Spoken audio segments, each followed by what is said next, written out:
Welcome to Doctrine and Devotion, a podcast that explores Christian faith and practice from a Reformed Baptist perspective. My name is Joe Thorne. I'm the lead pastor of Redeemer Fellowship in St. Charles, Illinois. And I'm Jimmy Fowler, executive pastor at Redeemer Fellowship. And you know what? I want to say something at the top end. Here we go. No. This is just housekeeping. Because I know people tune out. They stop listening at the end of the podcast. They don't catch the stuff that we say at the end. Most people just kind of tune out. So I just want to say thank you to our all access subscribers. Yes. You know, we drop Mondays episodes for everybody on Mondays and Thursdays, but we have exclusive content that is commercial free that is behind a paywall, and that's for those that subscribe to Doctrine and Devotion All Access, and you guys are what allow us to do all the stuff that we're doing and more. Thank you so much for that. Thank you. And this week, for our devotional series, Weekday Wisdom, Monday through Friday, we'll be in the Second London Confession, chapter 13, on the doctrine of sanctification. And plus, we'll be doing a Banter of Truth episode about, fallen pastors being restored maybe when they shouldn't be. Anyways, thanks, guys, for supporting us. We really appreciate that. Love you guys. Jimmy, if anybody else wants to sign up for All Access, how do they do that? Well, you can go to doctrineanddevotion.com/all-access, or right there, your podcast player. You can hit the link that says support this podcast. Boom, it's easy. We make it easy for everybody. That's right. That's what we do. Now, to unsubscribe, it'll cost you $10,000. So it's just better to just not even try to unsubscribe. Don't even try. It's like, don't even try. We don't want that to happen. So, Jimmy, you just got done preaching. Yep. Yeah, we're recording on a Sunday right after the service. Jimmy preached. We each share Advent sermons, so he's That's doing right. two. I'm doing two. That's right. That's what we do. And so you just got done preaching out of Matthew. That's right. Matthew 1:21. Good stuff. Very original. Yeah. Well, we didn't want it to be original. Heresy's original. You don't want fair enough, right? Right. Fair enough. No, it was good. It was good. And I didn't have anything to do, so I just showed up, and the family and I worshiped together. And then, then I hung out in my office for second service. And here I am. Yeah. Here we are together. Now, a lot of our people know. Most of our people don't know. So a small number of our people know that are listening. Our church family knows. So my sister, who is a member of Redeemer Fellowship, she had a stroke, a very unexpected major stroke last week. Yeah. And then the doctors told us really early on, as she was being helicoptered from one hospital to another, they said that they told me specifically, don't expect her to survive. So, and her husband, Scott, who's a member here as well.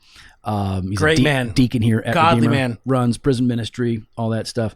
So, we're going through all this stuff. And then on this past Thursday was when Michelle did pass away. And I appreciate everybody, texting and emailing and just checking in to see how the family's doing. We really do appreciate that. It's hard. It's hard when, family members pass, when people you care about pass. And at Redeemer, we're kind of going through a season where there has been a lot of serious illness, life-threatening illness, and people passing away or potentially on the verge of passing away. So we thought, why don't we talk about this? Talk about how we process and handle it when people that we're close to are sick and passing away, and how do we handle it as pastors? Like, how do you deal with people in your church that are sick? Because it is taxing. It takes a lot out of you if you care. If those are your people, if these are your real brothers and sisters, then when they're sick, you're hurting. Yeah, it affects you. Yeah. It's not just them going through something, but you're going through it with them. Right. I mean, the whole mourn with those who mourn is real. Yep. And it doesn't mean, hey, pretend to mourn with those who mourn, like you actually do mourn, because your hearts are knitted together. So I thought we could talk about this, but before we even get into, so let me do a little tribute to my sister. All right, tribute to my sister. With all due respect. Oh, no, Joey. What are you talking about? Joey, are we doing... I'm not We're just not saying. doing the bit? No, I don't... What bit? I don't know any bits. All I'm saying is that my sister, Michelle, with all due respect, Joey. sister, Michelle, if you've been to a Doctrine and Devotion concert, you've probably heard her as clearly as you've heard me, even though she was not on the stage. Because Michelle, my sister, I mean, I'm not really close to most of my siblings. I'm closest to my sisters and Michelle in particular because, she's a Christian, go to the same church. But Michelle is the person who would always if she had a question or a concern, she'll just deal with it right there. So we can have our largest conference, 300 something people. I'm in the middle of a plenary session, and Michelle will just say, "You didn't say what point 2 was," or louder. Can you say it again? Like, first of all, I definitely know what I said. What point 2 was. I'm a professional. Second of all. Because that's the thing about Michelle, man. Michelle was 100. Always 100. Always. And we've got a number of people like that. Like Jennifer Mon is another person. Yep. 100. Don't play. Don't Yep. pretend. Michelle, she will be honest. And if she's watching your kid and your kid is acting like a booger, she's going to tell that kid that kid's acting like a booger. Like you're acting like a little brat right now, and you need to repent. Like that's not cool. Like she was always just 100%, very much herself. I love that about her, and very transparent. Yeah, what she was thinking, she said. Yep. The filter, she got rid of that. Like when she was a teenager, I think she just I don't need. What do I need a filter for? Let's just remove that. Yeah, let's just get the straight dope out so everybody knows exactly what's going on. So yeah, Michelle was always fun, and I actually told Scott, my brother-in-law, our deacon, when she was in the hospital before she passed, I said, out of all my siblings, she's the one that really annoys me. And he looked at me like, what? And I went, because I really love her. Like I'm close to her. If I'm not close to you, it's like, then what do I care? Yeah, like my brother Darren, no offense, Darren, if you're listening, I know you're not. But if you happen to be, we're not close. We don't have a relationship. You don't really annoy me. It's like there's nothing there. But my sister Michelle, like, wow, like she remembers in the same church. We hang out. Yeah, a lot of family stuff together. Yeah, so that means, oh wow, when you do things that are annoying, and I annoy her, like because like any real brother sister relationship. And so I was like, yeah, and she annoys me more than others because I love her. I like her and I'm close to her. And then when she does things, Another heartfelt moment from Pastor Joe Thord. Here's a heartfelt moment with all due respect to my sister. Michelle, I have like my issues, right? She would get up. I would be in the middle of a sermon in our small sanctuary. She would get up and walk down the center aisle. If she had to go to the bathroom or something, she would walk down with keys hooked to her hips. And she's a hip swinger when she walks. So it's like ching, ching, ching. And my sister. But my wife pointed out that, we're talking to the kids and everything about it. And there, some of the kids are more impacted by this than others. Yeah. Just because of how they're all wired. Yep. Elias. Yeah. Maybe the most. Really? Yeah. Sweet kid. They're all sweet. No, anyway. very sweet. But yeah, I mean, Michelle was, she was a great aunt. Yeah. Oh gosh, she loved your kids so much, man. And she didn't have kids of her own. Yep. She treated them like, they were her own. She loved, she was just a fantastic aunt. So yeah, he was feeling it. And so anyway, that's what's going on with Michelle. So I did want to say, there's another thing I want to say. I know we're short on time, so we're going to get to this. Am I a jerk for what I'm thinking and feeling? In my experience in hospitals, and I have quite a bit of experience. All right. I don't like chaplains. You asked me. Wait, you asked me if I think you're a jerk. Am I a jerk? Am I being too harsh? Okay, but why don't you like them? Okay, and I know that there are good ones. And if you're a chaplain and you're a listener, then you're definitely a good one. Please let us know what you think about what I'm about to say. Okay. First of all, chaplains, in my experience, with the ones that I have interacted with, I know that's a very small sample size. They are overly sentimental, atheological, new agey, like a mixture of new age Catholic. It's like, and they're like lots of like puppy dog eyes and like lots of expressions of sympathy, which I'm sure is great for a lot of people. Yeah, I'm sure that's fantastic. I don't need that. And but hold on, you're different though, dude. You're stoic. Here's the thing. So in this particular example, Uncle Scott's right there, and she's like, "Hey, we're here for you, whatever you need." And we're like, "Hey, thank you so much. Really appreciate that. Appreciate your heart." Scott's like, "You know what? My church family is all over this. I am supremely supported. I have maximum coverage. We have members coming in and out talking to him while he's in the hospital. He's like, my brother-in-law is my pastor. He's a great pastor. Like, I'm good." But they don't stop. They don't take the hint. They stay and they keep doing. And like, at one point she suggested that my sister would have pink wings in heaven. What? Yeah. Because Michelle's favorite color is pink. Everybody knew that. I know, but what? Yeah. Okay. Yeah. Now, is it different here? Okay, so And then go ahead. like Scott was like, "Hey Joe, you want to say some words?" Because this is at the very end. She's passing. Mm-hmm. In minutes, she's going to be gone. I read Psalm 23 aloud. I pray. Scott sings 2 songs to her, bro. Dude, your brother-in-law. And he can't sing. No, he can't. Oh, he cannot sing. No, but you know what? He knows he can't sing. But he loves his bride. Oh, he 100% heart all out. He sang 2 songs to her. All great. And then homegirl. Well, that was the issue. But go ahead. What's her name? That's the not- chaplain. No, I'm saying the chaplain. Homegirl comes in. She's like, "Can I say a prayer now?" And I could see Scott like, "What? He didn't know what to say. He said, "Fine." So she opened up the book and read like a new age weird thing. It was just, it was off-putting to me. And I've just found, like, he didn't want, it's clear he didn't want any of this. And it's clear he's covered. Yeah. Maximum coverage. Family, church, pastor, everything. Still pressing in. I was just rather annoyed by it. Now, is that a paid position here? That's a staff. Yeah, that's a staff position. So that's hospital. okay. Maybe that's why. I mean, my experience in the past, like, was at the small town where it was a rotation. It was a volunteer rotation between all the pastors of the churches. So they each took turns. Yeah. And it was, they were there, made themselves available. Right. Like, but it was, nothing like that. Nothing like that. So it's like even for us, and this is what we're going to get into.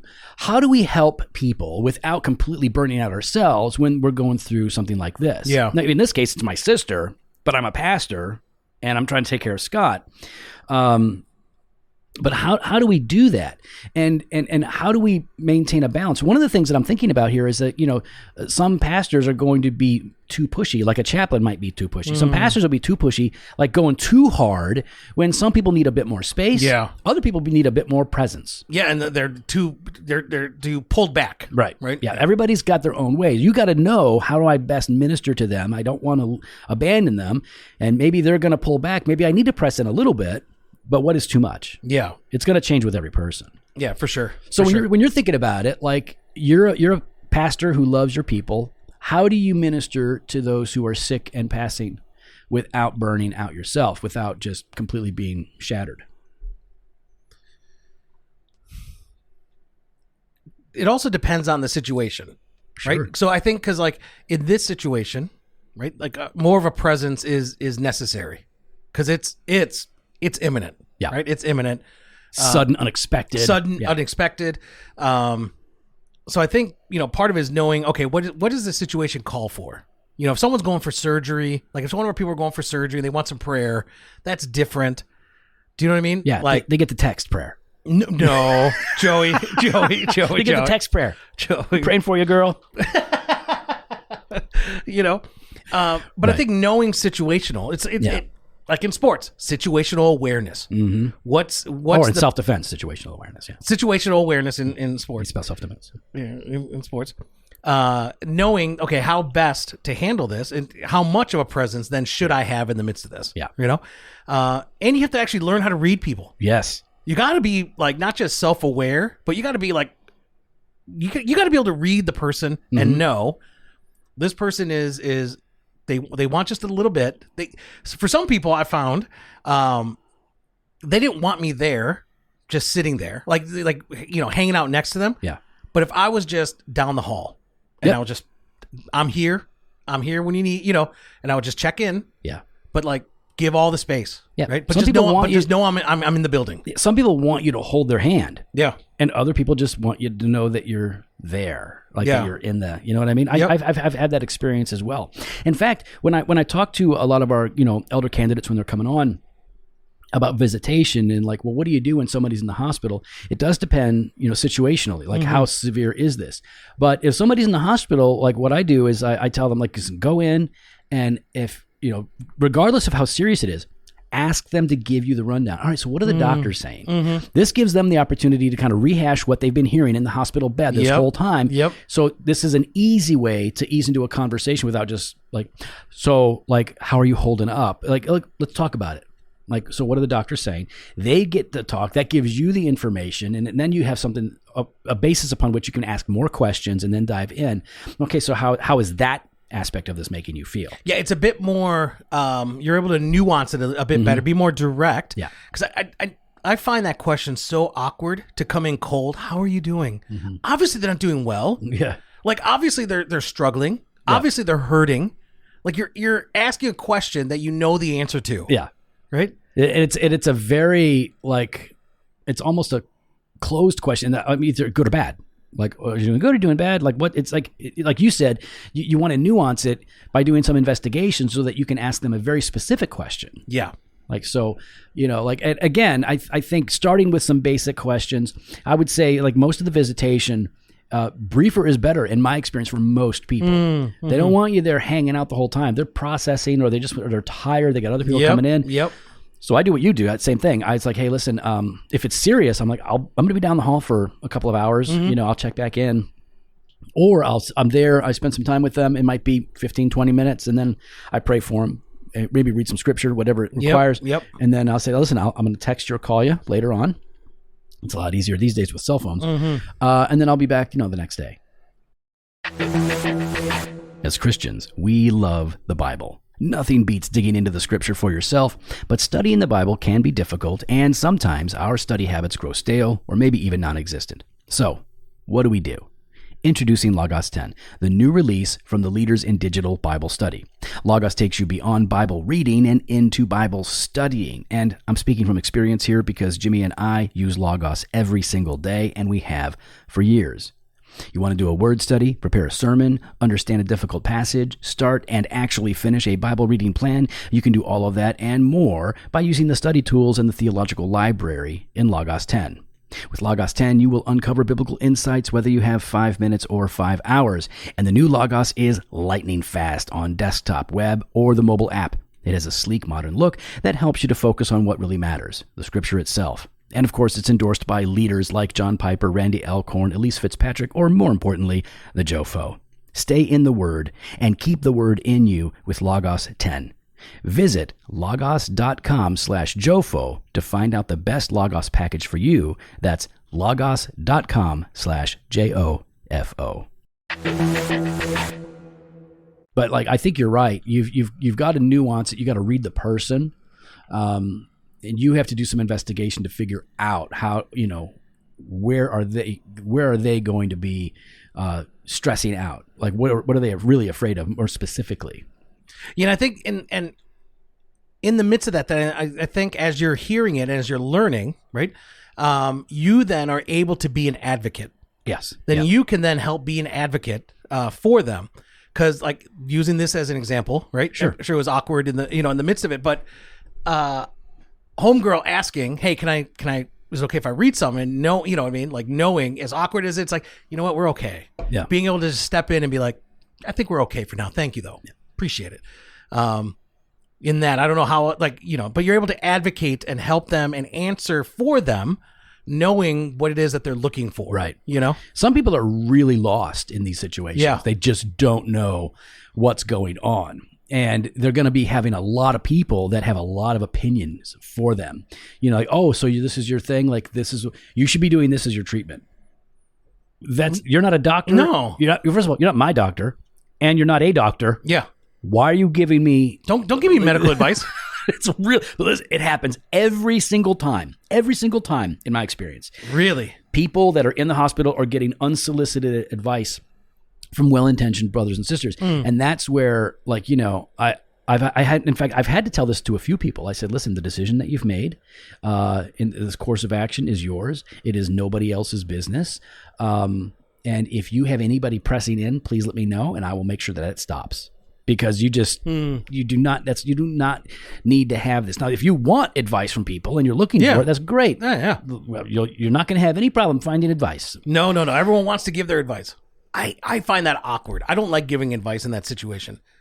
You know what I mean? I just don't want to give advice. Yeah. Like someone's grieving, or someone's like they're scared, they're impressionable. Yeah. Like, who am I to give advice in the midst of that? Right. And if anything, ask questions. How do you like your doctor? Yeah. You're confident in your doctor? If they're like, absolutely, like, good, great. If they're like, boy, I don't know, then, you can always get a second opinion. Yeah. You just go somewhere else. Ask a family member to help you, or I can help you find somebody. No, I mean, I've had someone ask a question like, hey, the doctor's saying to do this route, like, what do you think? And I'm not a doctor, so I'm not going to sit there and say yes or no.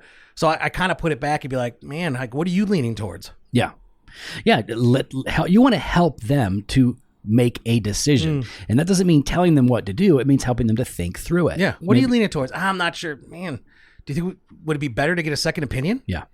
You know? Yeah. Could they add? Are there questions that maybe we can have them answer for you to help clarify maybe something? Yep. You have them write things down. What are the questions that you have? What are the concerns that you have? What are the fears that are, it doesn't matter if they're, unrealistic or realistic. What are your fears? Yeah. Let's give your doctor a chance to address them. With the staff, by the way. And I'm being a little hard on the chaplain, but the staff at that place was on point. The nurses, really? Nice. doctors, good. They were, Michelle was going, and they said, all right, so what we'll do, she's donating like lungs and stuff to those in need. And so they said, okay, so she could have lasted an hour, 12 hours. We didn't know at the end. It turned out she lasted about 15 minutes at the very end. Once we were, we're like, okay, we're going to let her go. So they said, but we're going to do an honor walk. And so what they do is they make an announcement over the PA on that floor, and then they bring her out in her bed, and they wheel her through the place so that to basically say, hey, she's actually donating her body, organs to people in need. And there was somebody like in the hospital that was in need of some of that, So like it was a pretty cool thing. Like they all have their own things. Every hospital has its own culture, but I was really impressed with that. And that's another good thing, right? Like the more you do ministry, the more familiar you're going to be with funeral homes, funeral directors, hospitals. You're going to know like, this is a place where I'm going to feel comfortable with one of our people being at. Yep. And this is a place like I'm going to warn them. There are funeral homes where I'm like, do not go there. Yeah, don't go there. They will make a mess of the whole thing. Yep. They're not organized.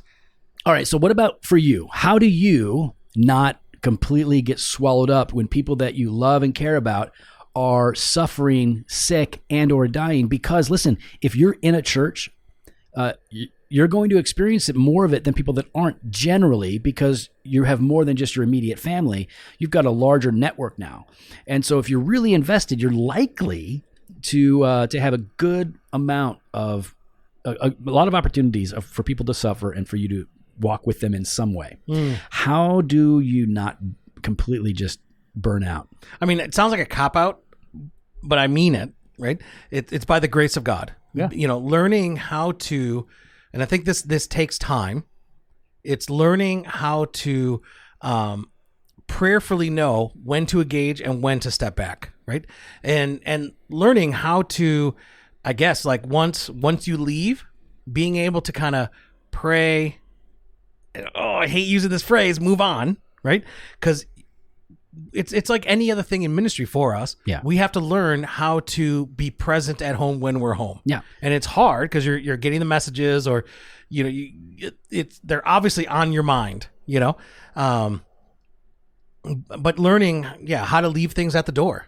Yeah, I think that's good. I think you used the word be present at home. I think that's the key, right? You need to be present wherever you are. Yeah. So I need to be 100% present when I'm with somebody and not be distracted. And whether that's a person in the hospital, I need to be present with them, or if I'm at home, I need to be present with them. And when you say like, oh, it's only by the grace of God, that's not a cop-out. I agree with you, because it means I've got to keep God at the center of this, volitionally. I have to choose. Yep. Because if I just try to like tough it out, because I fancy myself a tough guy. I know I'm not. I know I'm a big baby. But I fancy myself a tough guy, and I can handle it. I can bear the load. I can handle my business. Yeah. You will get swallowed up if you're doing that. Eventually, you will completely. It's going to catch you off guard, because it's hard not to. It's hard not to be invested. It's hard not to be to feel feel what other people are feeling, right? Because you love them, you care for them, you're watching them go through this pain. And I think, what you're talking about is a kind of compartmentalization, right? We're like, okay, well, I'm feeling this 100% right now, but when I move on to this next thing, moving on, people sound like, what do you mean move on? I mean, moving on to what's next. That's what you mean, right? I'm not forsaking what I was in. I have to move on to the next thing, because God has a number of good works for you to walk in each day. And so you got to move on from one thing to the next. So you're compartmentalizing it so that you're really there when you need to be. And now you're really somewhere else when you need to be there. I've had to do that throughout this whole thing, and you can still get overwhelmed and, swallowed up.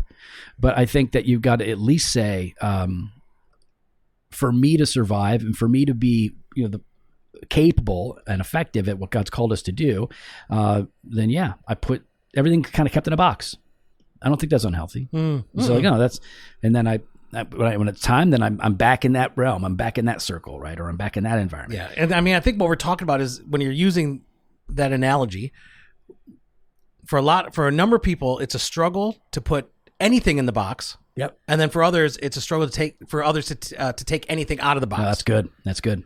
And I think that's the tension that we live in. Yeah. That's the tension that as believers we need to, or as chaplain or as ministers, right? We need to learn to walk in, when it's appropriate. Yeah, and I think that if you don't have people who know you well, that that you can trust and be honest with, if you don't have that, it's going to be a lot harder to do that because you need people to check in on you. Jimmy wasn't scheduled to preach this weekend. He was like, "Hey man, would it be helpful if I preached for you? I'm scheduled to preach a week after this, but I can go ahead and do that if that would help." And I like preaching. It's maybe the one thing I'm kind of good at. And so it's like I'm always ready to go. Like, let's just do it. And I was like, yeah, whatever. And Jim was like, no. Would it be good for you? Because I know you. yeah. Would it be good? And I said, yeah, it would be good. I got to take care of family stuff, and I can focus on that. So that's why Jimmy was there. So what are we saying? Bottom line, we're saying be present, be 100% present. Hurt, mourn, weep. All that's good and fine. Be strong for people. Yep. But allow yourself the ability to compartmentalize in a healthy way, to be present where you need to be at any given time. And I guess one thing I would add on the back end of this is give yourself time to mourn. Like I'm a guy, like my dad and I are rather stoic, right? Yeah. In a lot of ways. And so you got to give yourself opportunity to actually mourn. And if you do that in private, that's fine, but give yourself time to do that, right? Well, we'd love to hear your thoughts. You can follow us online on Instagram and Twitter @DocandDevo or on Facebook /Doctrine and Devotion. You can head to the website, doctrineanddevotion.com. There you can contact us. You can sign up for the email blast for the store, joe4store.com, and grab some gear. We got that fresh pod every Monday and Thursday. We got blog posts and video content over at the website. And we got that all-access exclusive content. We got Banter Truth on Tuesday, Weekday Wisdom Monday through Friday. You can head on over to doctrineanddevotion.com /all-access and sign up today. Later.